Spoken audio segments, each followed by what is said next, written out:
Hello and welcome to another Times Radio question and answer session for comments from our channel members on Frontline and other videos relating to the war in Ukraine and its impact on the world stage.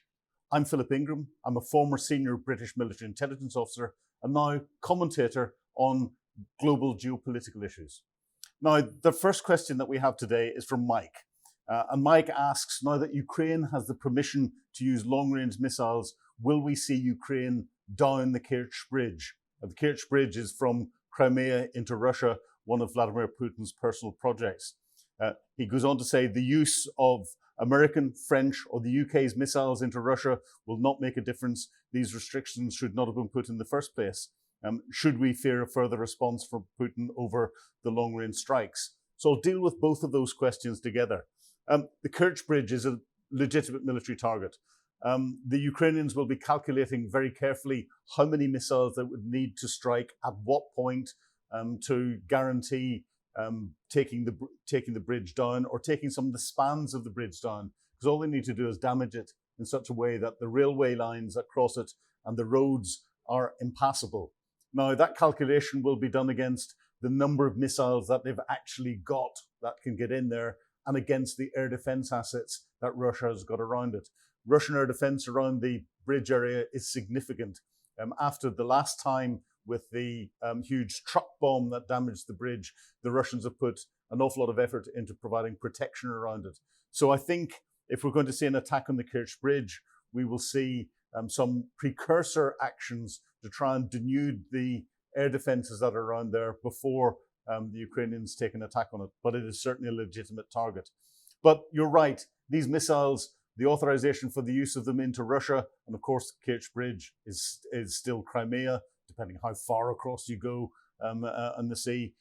That's still inside where the missiles have been authorized for use anyway, but they should have been used. They should have been authorized for long-range strikes a long time ago. So our second question comes from Joshua, and he says that Biden's finally allowed missile strikes of military targets into Russia. If there will be a negotiation, it must come when Ukraine is in a position of strength. I think this is the right move. I agree with you, Joshua. What could Ukraine and the West do to strengthen Ukraine's position if Trump is going to force a negotiation? Well, war is diplomacy by other means, and you have to set the diplomatic conditions for any form of negotiation. For the Ukrainians, it's the complete withdrawal of Russia from Ukraine's internationally recognized borders. From the Russians, well, they wanted the collapse of the Ukrainian state to start with and put a puppet leader in like they have in Belarus. Then they've been forced to refine that by the tactical actions of the Ukrainians into focusing on the east. They want to hold on the territory that they've got there. In fact, Putin wants to take over the whole of the Donbas region. I don't think Putin is going to give any ground in what he's going to negotiate whatsoever. But we focus on the tactical situation, the ground. The reality is it's much more complex when it comes to setting the conditions for negotiation. And those will almost certainly be set at the operational level or the tactical level, at the political level. We're seeing the collapse of the Russian economy at the moment.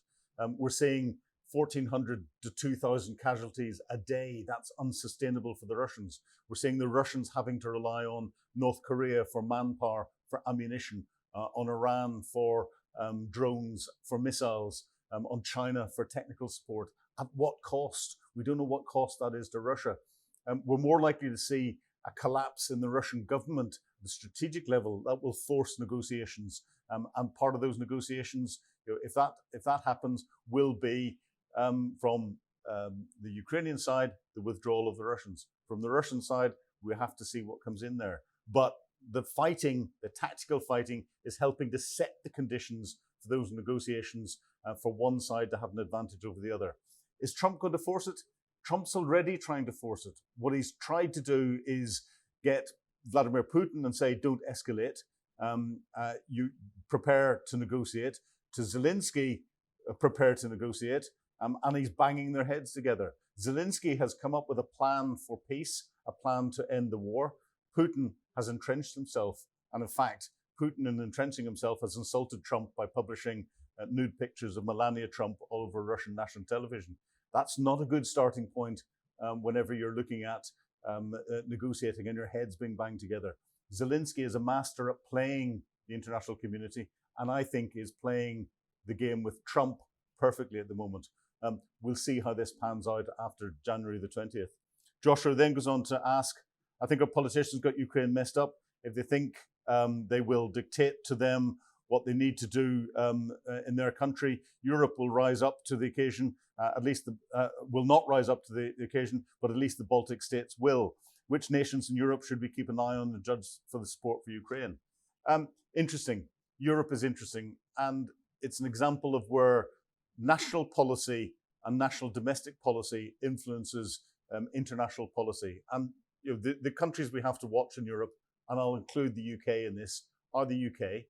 We've become indecisive in our support for Ukraine. It's great saying statements, giving statements out saying we'll support them to the end, but we're not leading from a diplomatic perspective. France is always in a strong position and is leading and providing a lot of equipment. Germany is the second largest donor to Ukraine, but politically they're sending mixed messages across the board. So those are the three countries that we really need to continue to watch. The messages come out of the Baltic states, the messages that are coming out of Denmark, the Netherlands and others are very important because they help shape a wider EU policy and European policy to supporting Ukraine. But the big ones, I think, are Germany, France, and of course the UK. So from Joshua again, what's crazier that we're entertaining the idea of giving Putin what he wants if America withdraws support, all the while we're sitting on hundreds of billions of dollars of frozen Russian reserves. And says, I guess we're protecting Putin's wealth, and that's more important than supporting Ukraine. So where are we with Russia's frozen assets? Again, interesting. I think what we don't want to do in the West is set an international precedence where national assets are stripped away arbitrarily and used because governments have decided to do that. I think there's much bigger implications out of there. But what we are seeing is the interest from those Russian assets. So the assets have been frozen.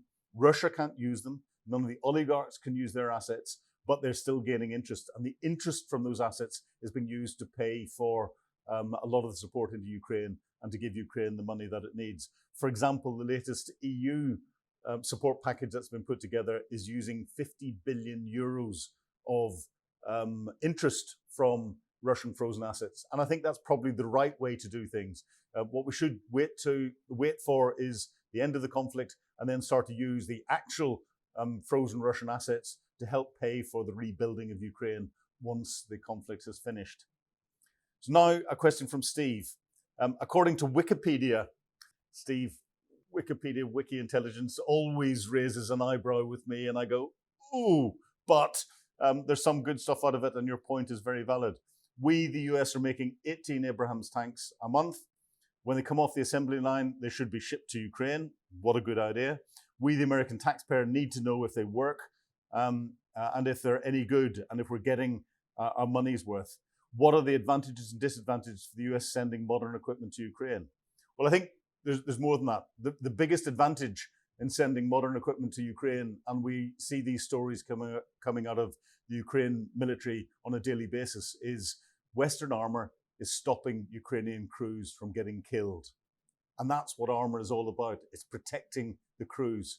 So we're seeing that Western tanks, the M1 Abrams, the British Challenger tank, the German Leopard tank, are being hit multiple times by anti-tank missiles, by FPV drones, and by other actions, and the crews are surviving. And the tanks can continue to either operate to a degree or get themselves out of danger to where they can be repaired and go back in again. So they're doing their job from that perspective.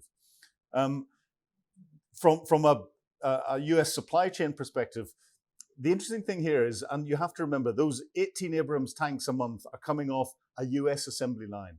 That means it's US employees that are building them. That means it's US suppliers that are getting the components in to be put together. That means it's creating US jobs. It's creating a requirement in universities for educated people to be to come out to be trained as engineers to work in the companies that are doing this. It means that the supporting industries that are producing everything from additional components that are brought in to the plastic parts to the canteens that are needed to keep the workforce going, to the taxi firms that take people in and out to work, to the housing producers that are selling houses for the new workers that are coming into communities, are benefiting from this. And the US taxpayers benefiting from the investment that's going into Ukraine. The M1 Abrams works, and works well. I've seen lots of stories of that in happening, so we don't need to prove that. It is a proven main battle tank. The rest of the US equipment, the Bradley, the M2 Bradley that is being used, is one of the most popular pieces of equipment amongst Ukrainian infantry. But the building of this, the continued expenditure, is helping the US taxpayer and helping the US economy. That is a positive point. It's also increasing the capacity out of the US defense industry, so that if other conflicts around the world come in, there is now capacity in the defense industrial base to meet the requirements of potential conflicts. And we've got three around the world. We've got Europe with Russia, Ukraine. We've got the Middle East brewing up, and that's not calming down. And we've got Southeast Asia brewing up, and that's getting more and more dangerous as the days go on. So this is good. So Steve, you then go on to ask, a UK built missile, the Storm Shadow, which is essentially worthless without the approval of the United States. I guess the next question would be, how long before the UK gets their own GPS communication satellites?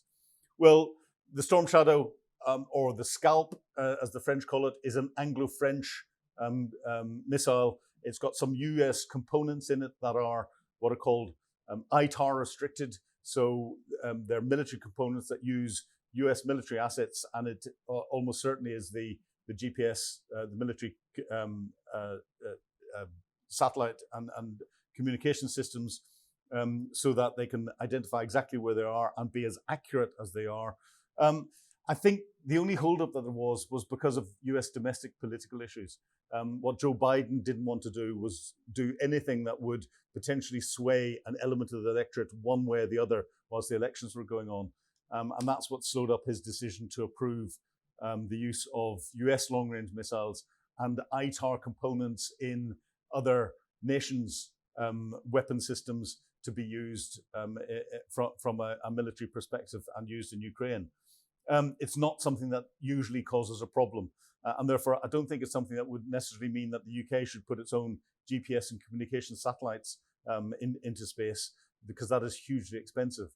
But what it does suggest is there should be some other form of redundancy where different nations can, if they need to from a national perspective, use different guidance systems. And I think there's a lot of work going on in that. And the UK is putting an awful lot of effort into making sure that there are guidance systems that can be generated that are not wholly reliant on, say, the US GPS system. And other nations are doing the same. The US is doing exactly that to make sure that if the GPS satellites are taken out in space by, say, the Russians or the Chinese, then that doesn't completely blind all of the weapon systems. So this is something that we will watch closely. And then finally, Adrian says, Putin's agreements are as reliable as his promises to run the marathon after death. Yes, I agree. Is there any way to hold Putin or Russia to their international agreements? Well, the only way really through the international rules-based process is for it to go to the Security Council of the United Nations and for the Security Council to impose actions against Russia. Unfortunately, Russia is a permanent member and has got a veto. So in reality, no.